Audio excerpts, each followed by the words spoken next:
নমস্কার বন্ধুরা, আমি সুস্মিতা হেমব্রম। আমার শিবির সরম রান্নাঘর পক্ষ থেকে সবাইকে জানাই স্বাগতম। তো চলো বন্ধুরা, আজকে একটা রেসিপি শেয়ার করব তোমাদের সাথে। আজকে আমি বানাবো লাউ চিংড়ি রেসিপি। তো চলো কি কি উপকরণ নিয়েছি দেখে নিই। এখানে আমি নিয়েছি 500 গ্রাম লাউ নিয়েছি, কুচি কুচি করে কেটেছি। আর এখানে একটা আলু নিয়েছি, ছোট ছোট করে বেশ কেটে নিয়েছি। এখানে 250 গ্রাম চিংড়ি মাছ নিয়েছি। আর এখানে কিছু বাটা মশলা আছে, এখানে আছে আদা, জিরে আর ধনে বাটা আর কাঁচা লঙ্কা বাটা। তো চলো বন্ধুরা, লাউ চিংড়ি রেসিপিটা কেমন বানায় প্রথম থেকে শেষ পর্যন্ত ভিডিওটা দেখো তোমরা। তো দেখছো এদিকে একটা কড়াই বসিয়েছি, কড়াই গরম হয়ে গেছে। এবার দিয়ে দেব সর্ষের তেল। তো তেল গরম হয়ে গেছে, প্রথমে আলুগুলোকে ভেজে নেব। তো 1 মিনিট নেড়ে চেড়ে বেশ আলুগুলোকে লাল লাল করে ভেজে নেব। সামান্য একটু হলুদ দিয়ে দেব আর দিয়ে দেব নুন।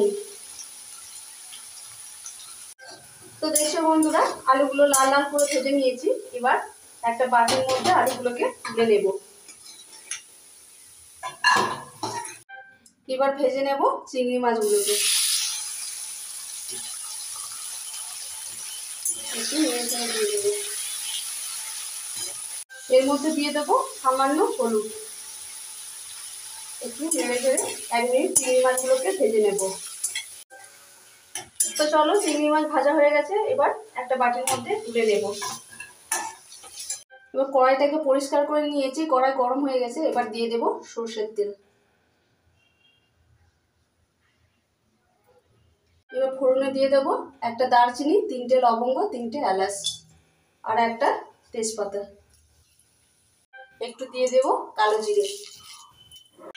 ফোড়নগুলো 1 মিনিট ভেজে নেব। এবার দিয়ে দেবো একটা টমেটো কেটেছি, ওটা দিয়ে দেবো। 1 মিনিট নেড়ে চেড়ে ভেজে নেব। 1 মিনিট টমেটোগুলো ভালো করে ভেজে নিয়েছি, নরম হয়ে গেছে। এবার দিয়ে দেবো বেটে রাখা মশলা, কাঁচা লঙ্কা বাটা আর জিরে, ধনে আর আদা বাটা।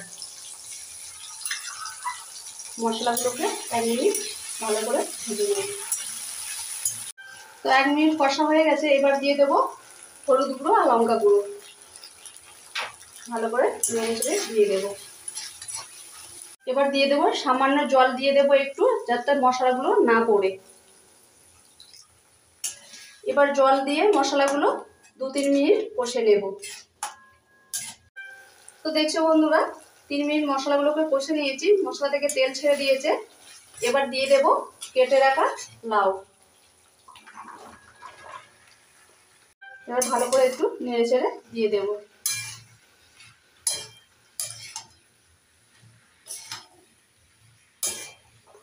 লাউটাকে দিয়ে মশলার সাথে আবারও 3 মিনিট কষে নেব।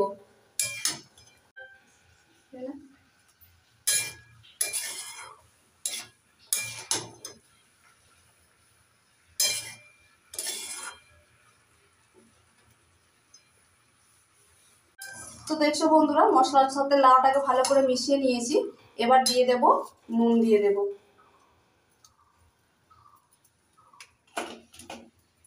তো নুন দিয়ে আবারও 3 মিনিট ঢেকে কষে নেব লাউটাকে।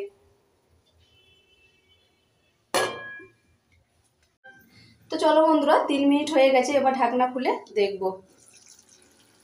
তো দেখছো বন্ধুরা, লাউ থেকে কত জল বেরিয়ে গেছে। এখানে আমি জল দিইনি আর জল ব্যবহার করব না।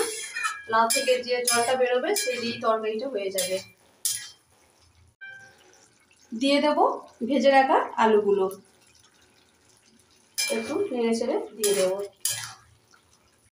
তো আবারও 3 মিনিট ঢাকা দিয়ে রেখে দেব। তো চলো বন্ধুরা, 3 মিনিট হয়ে গেছে। এবার ঢাকনা খুলে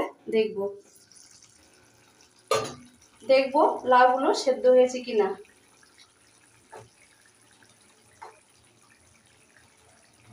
তো দেখছো বন্ধুরা, লাউ আলু দুটোই সেদ্ধ হয়েছে ভালোভাবে।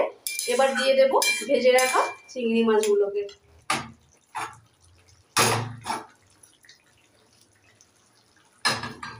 ভালো করে চিংড়ি মাছগুলোকে মিশিয়ে দেব। তো তো চিংড়ি মাছটা দিয়ে আবারও 1 মিনিট ঢাকা দিয়ে রেখে দেব। তো চলো বন্ধুরা, 1 মিনিট হয়ে গেছে, এবার ঢাকনা খুলে দেখব।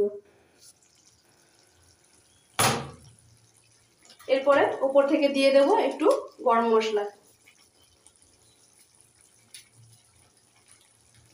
একটু নেড়ে চেড়ে দিয়ে দেব। তো চলো বন্ধুরা, আমার লাউ চিংড়ি হয়ে গেছে, নামিয়ে দেখাচ্ছি। তো দেখছো বন্ধুরা, গরম গরম লাউ চিংড়ি রেসিপি আমার রেডি হয়ে গেছে। তো তোমরাও একবার ঘরে এইভাবে ট্রাই করে দেখো, কেমন লাগে কমেন্ট করে জানিও কিন্তু। আর ভিডিওটা ভালো লাগলে আমার চ্যানেলটাকে সাবস্ক্রাইব করে দিও। তো সবাই ভালো থেকো, নমস্কার।